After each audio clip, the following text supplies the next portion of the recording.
नमस्कार मित्रों, मैं अमित पांडे ज्योतिषी आपका स्वागत करता हूं अपने YouTube चैनल में। और आज के प्रोग्राम में हम आपको बताएंगे साल 2022 के दीपावली पूजन के बारे में, महालक्ष्मी गणेश के पूजन के बारे में। कब है शुभ मुहूर्त, कब करनी चाहिए माता महालक्ष्मी का पूजन और क्या है खास इस बार दीपावली पे।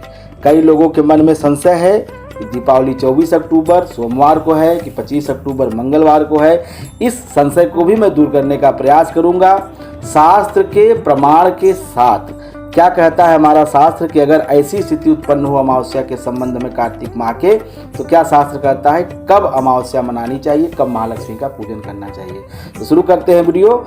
सबसे पहले आप ये जानिए कि साल 2022 में कार्तिक कृष्ण की जो अमावस्या है, जो महालक्ष्मी का पूजन है, वह सोमवार के दिन 24 अक्टूबर को मनाया जाएगा।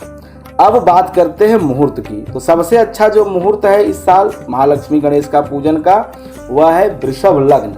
वृषभ लग्न मुहूर्त संध्या काल का है। 6:53 शाम से लेकर के 8:48 तक यह सबसे अच्छा मुहूर्त है वृषभ लग्न का।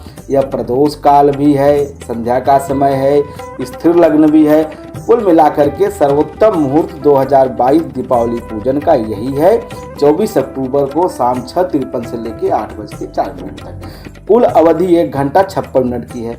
दूसरा जो लग्न है इस बार, जो अर्धरात्रि को पूजन करते हैं, जो महाकाली की उपासना करते हैं, जो अच्छे साधक हैं, उनको मैं बताऊं कि इस बार सिंह लग्न आपके लिए बहुत अच्छा रहने वाला है, जो मध्य रात्रि में आएगी।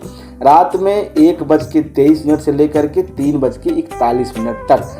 लेकिन आप प्रयास करें कि 3:41 के पहले ही पूजन संपन्न हो जाए 3:30 तक, क्योंकि अगले दिन सूर्य ग्रहण है। सूतक काल लगने से पहले समस्त पूजन कार्य संपन्न हो जाना चाहिए।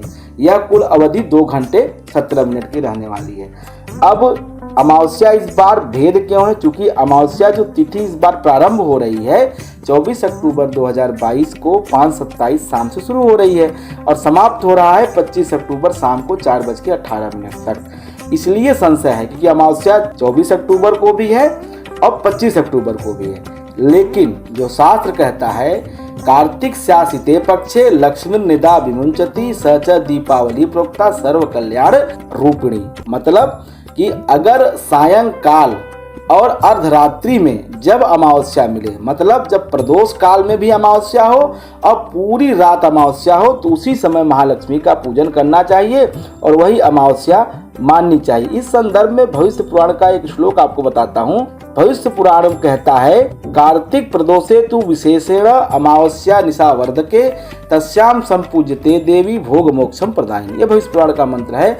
अर्थात कि अगर कार्तिक के प्रदोष में रात में अगर अमावस्या मिल जाए तो निश्चित रूप से वह समय महालक्ष्मी का पूजन करने से भोग मोक्ष दोनों की प्राप्ति होती है। ये तो हो गई मुहूर्त की बात। अब बताते हैं कि कैसे आप लक्ष्मी गणेश का पूजन करें, किस तरह से उनका आवाहन करें, कैसे उनका पूजन करें, किन विशेष मंत्रों का जप करें, क्या मंत्र होंगे, क्या चीज़ें होंगी, वो आपको बताता हूँ। तो सर्वप्रथम आप माता महालक्ष्मी व गणेश जी की प्रतिमाओं को चौकी पर रखें। ये लक्ष्मी गणेश अगर आप मिट्टी की मूर्ति का हर वर्ष पूजन करते हैं तो नई मिट्टी की मूर्ति के लक्ष्मी गणेश ले आइए। अन्यथा अगर आपके पास पहले से ही धातु की मूर्तियां हैं तो धातु की मूर्ति का ही आप पूजन करें। उनका पुनः बार बार स्थापना करने की आवश्यकता नहीं होती, सिर्फ आपको पूजन करना है। आप पूजा करते समय आपका मुख पूरब की तरफ हो और आपकी मूर्तियों का मुख जो है पश्चिम की दिशा में हो, यह आप विशेष रूप से ध्यान रखें। लक्ष्मी की प्रतिमा गणेश जी के दाहिनी ओर रहती है, यह विशेष ध्यान रखें। कई बार लोग गलती करते हैं लक्ष्मी गणेश के स्थिति में, इसलिए लक्ष्मी जी की जो प्रतिमा हो वह गणेश जी की दाहिनी ओर हो। अब इसके बाद प्रतिमा पे रखने के बाद अब आपको कलश के रखना है। कलश लक्ष्मी जी के गणेश जी के चौकी के सामने आप मिट्टी रख करके या चावल रख के उसके ऊपर आप कलश रख दें। नारियल को लाल वस्त्र में लपेट कर उसके ऊपर कलश रखें। कलश का आप जो है स्थापना करें और उसके साथ साथ लक्ष्मी गणेश के साथ साथ कुबेर जी का भी पूजन करना चाहिए, दीपमालिका का पूजन करना चाहिए, देहली विनायक का पूजन करना चाहिए और इसके अतिरिक्त आपको अपने कल्याणार्थ लक्ष्मी के विशेष मंत्रों का जप भी करना चाहिए। पूजन कार्य बहुत आसान है। पहले जल से स्नान कराइए, फिर उसके बाद शहद से, देसी घी से दूध से, पंचामृत से, इन तमाम वस्तुओं से स्नान कराने के बाद फिर शुद्धोदक जल से स्नान कराइए। रक्षा सूत्र समर्पित करिए। उसके पश्चात गणेश जी को जनेऊ चढ़ाइए। गंध, अक्षत, पुष्प, माला, धूप, दीप, नैवेद्य में मिठाई, फल। उसके पश्चात अपने कल्याण की प्रार्थना करें। कुछ द्रव्य दक्षिणा भी समर्पित करें। इस तरह से माता महालक्ष्मी और गणेश जी का पूजन करें। अगर आप मिट्टी की मूर्ति लाए हैं तो आवाहन करते समय ओम गं गणपतये नमः आवाहयामि, ओम महालक्ष्मी नमः आवाहयामि, यह कह करके आप महालक्ष्मी और गणेश का आवाहन कर सकते हैं।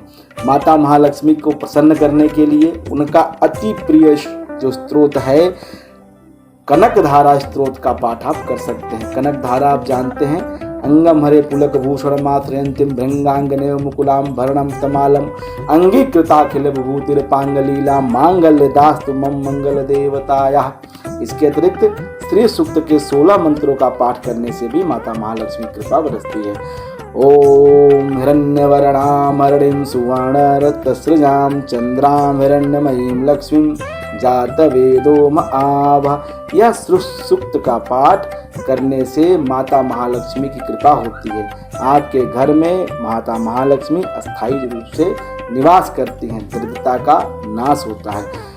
इस दीपावली विशेष रूप से माता महालक्ष्मी का पूजन करें। कुबेर जी का पूजन करें। शुभ लाभ अपने घरों पे लिखें। स्वास्तिक का निशान बनाएं। दीप मालिका जलाएं। दीपावली के दिन अपने जीवन से अंधकार का नाश करें। शुभता की प्राप्ति करें। हर व्यक्ति के जीवन में प्रकाश हो। इसी शुभकामना के साथ आज का वीडियो यही समाप्त करते हैं। शुभ दीपावली।